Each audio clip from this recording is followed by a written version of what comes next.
안녕하세요, 권상맨입니다. 오늘도 툭 치면 탁 나오는 무역실무 진행해 보겠습니다. 오늘은 해상보험의 종류에 대해서 얘기해 볼 거예요. 수출입을 하다 보면 보험을 가입하긴 하는데 막상 약관 내용을 모르는 경우가 많거든요. 오늘은 간단하게 한번 정리해 보겠습니다. 시작해 볼까요? 오늘 다룰 내용은 크게 4가지입니다. 첫째, 해상보험이란 무엇인지 정의와 특징을 보고요. 그 다음에 가장 많이 쓰이는 ICC 약관 ABC에 대해서 간단히 살펴보겠습니다. 그리고 보험계약에서 가장 알아야 될 핵심 용어를 알아보겠습니다. 해상보험이란 해상 운송 중 발생하는 사고로부터 화물을 보호하는 손해보험의 한 종류입니다. 역사가 꽤 길어요. 1688년 영국 런던에 에드워드 로이드라는 사람이 운영하던 커피하우스에서 해상보험이 시작됩니다. 그 당시 선주들과 상인들이 이 카페에 모여서 항해 위험에 대해서 서로 위험을 부담했는데요. 그게 바로 오늘날 세계 최대 보험사인 로이드의 출발점입니다. 해상보험의 특징을 보면 자연재해, 해적, 충돌, 도난까지 광범위하게 보장하고 화물뿐만 아니라 선박과 항해 책임까지 포함됩니다. 특히 인코텀즈 CIF나 CIP 조건으로 계약하는 경우에는 수출자가 보험을 의무적으로 들어야 됩니다. 가입 방식은 2가지로 나눌 수가 있어요. 개별보험과 포괄보험. 개별보험은 특정 항해 한 번만 보장하는 방식이고, 포괄보험은 일정 기간 동안 여러 항해를 일괄 보장하는 방식입니다. 반복 거래가 많은 기업이라면 포괄보험이 편리하겠죠. 네, 이제 핵심입니다. 협회 적화 약관.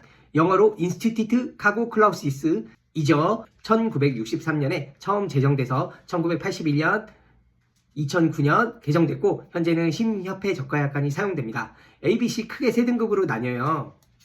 ICCA는 올 리스크라고 부릅니다. 면책사항을 제외한 거의 모든 위험을 보장하는 가장 광범위한 약관입니다. 도난이나 누수도 보장되고 그만큼 보험료가 비싸겠죠. ICCB는 중간 등급입니다.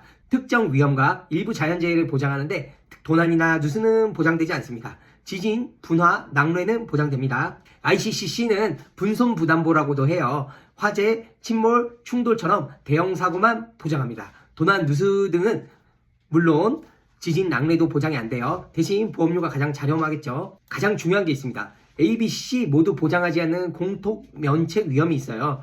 피보험자의 고의, 포장 불량, 물품 자체의 하자, 통상의 누설, 그리고 지연은 어느 약관을 선택해도 보장이 안 돼요. 그리고 전쟁이나 동맹 파업도 마찬가지인데 이 2가지의 경우에는 IWC, ISC라고 별도 특약으로 가입을 하시면 됩니다. 해상보험 용어도 한번 알아볼게요.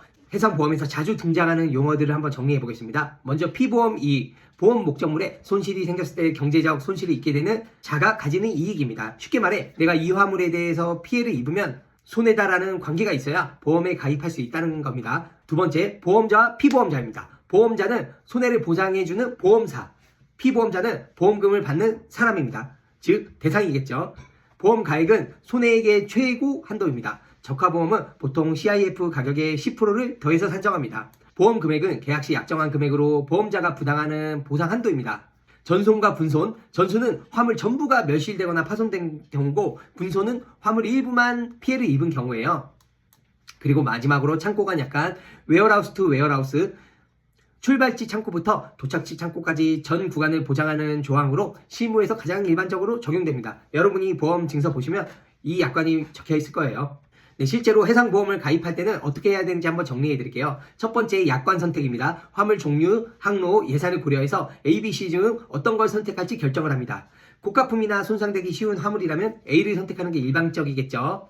2번째, 보험 가액의 산정입니다. 국제 간행상 CIF는 110% 산정합니다. 10%를 더해주는 이유는 관세 운임 외에 예상이익 10%를 반영해서 사고가 난다면 실제 손해와 기대이익까지 함께 보상받을 수 있도록 하는 겁니다. 셋째로, 특약 검토입니다. 전쟁 위험은 IWC, 동맹 파업 위험은 ISC 별도로 가입이 필요합니다. 분쟁 지역 항로나 고가 화물이라면 반드시 확인해 보셔야 되죠. 지금 미국과 이란 전쟁에서도 이 전쟁 약관에 대해서 계속 얘기가 나오더라고요. 아무래도 보험사들은 전쟁 약관을 가입해 주기를 기피하겠죠. 4번째, 사고 시 대응입니다.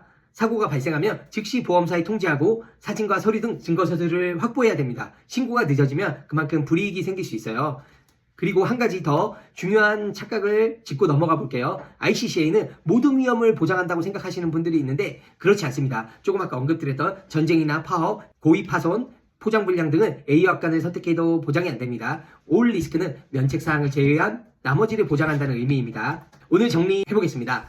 첫 번째, 약관 선택. 광범위한 보장이 필요하면 A, 대형 사고만 보장을 원한다면 C, 보험 가액, 적하보험은 CIF 곱하기 110%가 표준입니다. 실손과 기대기까지 보상받는 구조예요. 세 번째, 특약. 전쟁 동맹 파업은 ICC 본약관에 없습니다. IWC와 ISC로 별도 가입하세요. 뚝딱 한 줄 정리. 해상보험은 위험을 돈으로 미리 사두는 것입니다. 약관과 특약을 모르면 사고가 나도 못 받을 수 있으니 이 점 꼭 챙겨주세요. 감사합니다.